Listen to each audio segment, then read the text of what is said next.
How I wrote and self-published my own book. I'm going to tell you guys how that happened. Here is my book. The name of my book is Such Unfortunates by Andrew Mann. Here is the front of the book. Here is the back of the book. Here's how the spine looks. Here are some of the pages, you guys can see. And like I said, it's on Amazon right now. A lot of people had asked me how did I do this? And basically I to start out writing, one thing I'd recommend everyone do is use Google Documents. If you have a Gmail account, you have Google Documents. If not, I would open one and highly recommend it to you guys. The reason you want to use Google Documents is they save the Google Document saves it for you, so they automatically save your work, which is a big help. So you don't have to worry about it. Like you don't have to worry about losing things. They literally save it right after you make a change. Also, you can, if you're somewhere else and you can get access to a computer, you can you can pull up your work there and work on it. Okay. The next thing I would highly recommend to people is I heard that 99% of people that first start and try to write a book don't ever complete it. The reason that is because writing a book was a lot harder than I thought.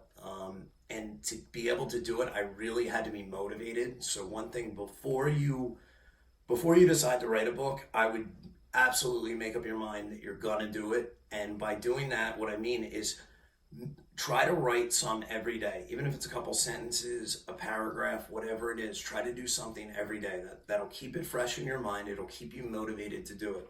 The best times of day I found to work were in the morning and at night. Okay, for some reason it was when I was able to be away from all the madness of the day. I didn't have too many distractions. I didn't have the pets jumping on me, people bothering me, anything like that. So that was the best time I could focus. And during the day I thought about what I was going to write. I wrote a memoir. I wrote about what I went through in my life. I had been through a horrible addiction. And before I even wrote it, I came up with an outline.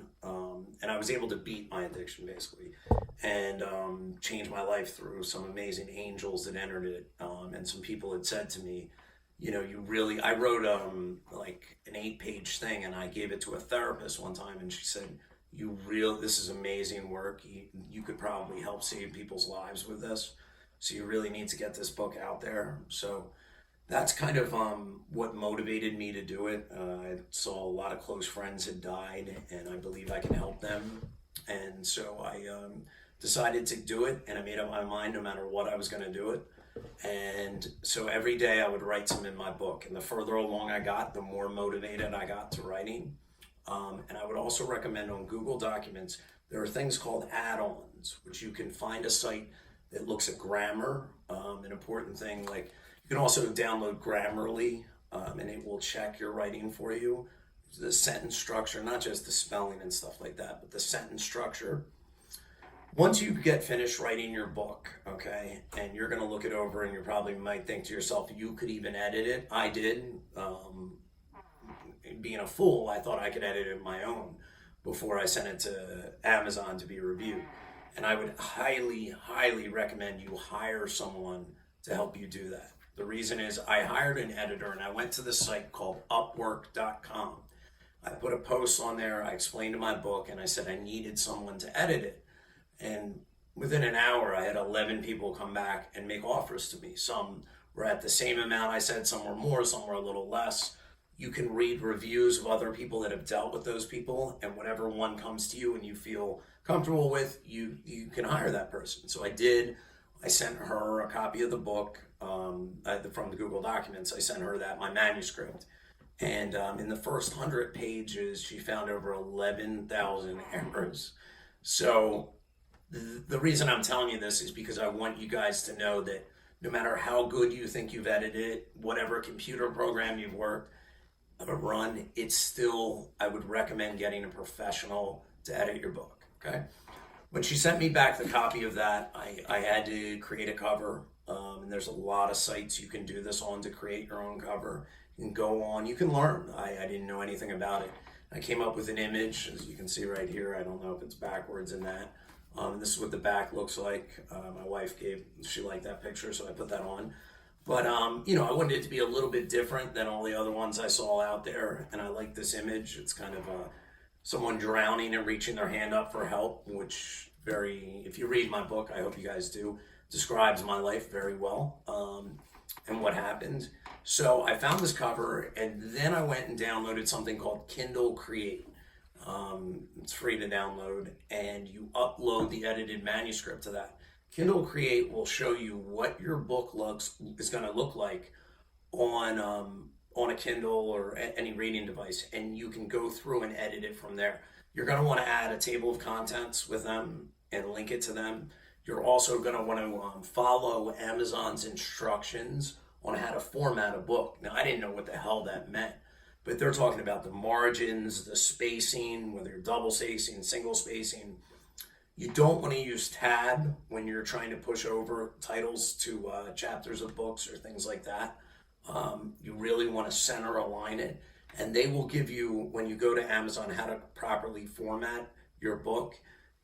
You'll go there and do that before you send that to them. So after you've formatted it, you've seen what it looks like, you save it, and then you upload it to Amazon. When you upload it to Amazon, you're going to upload the manuscript, and also your cover, and then you're going to send that, and they're going to give you, when you upload it to your Amazon account, it's called Kindle Direct Publishing. When you upload it to Kindle Direct Publishing, they're going to give you another preview, which is going to show you how your book looks like, again, after it's gone through Kindle Create. And when you're satisfied with that, they'll give you another page where you can determine the pricing you want and all this other stuff. Then you send it to, you fill out your tax information, whether you want a paperback, a hard copy, if you want to loan the book out. There's Kindle Unlimited, which you actually get paid for, because people read your book for free, but you do get paid for that. It's based on how many pages they read in total. Kindle takes all the money, and then or Amazon takes all the money, and then they divide it up between authors. The more people read your book, the more you get paid, obviously. So then you upload it to Amazon, and Amazon will get back to you within 2 days and tell you if your book's approved or not. If it's approved, it'll become live, it'll become for sale, and that's how it goes. I think my dogs agree too. If you guys have any questions, write down below, and I will get back to everyone I can. Absolutely. And I'll try to make a video to tell you what's the best way to promote your book, because I'm learning on doing that right now. Please subscribe to my channel. I would love it if you guys checked my book out and on Amazon. Again, it's Such Unfortunates by Andrew Mann, M-A-N-N. And let me know what you think, all right? I hope all you potential authors try to write a book, because it's an amazing experience, and hope all you are well, all right? Thank you.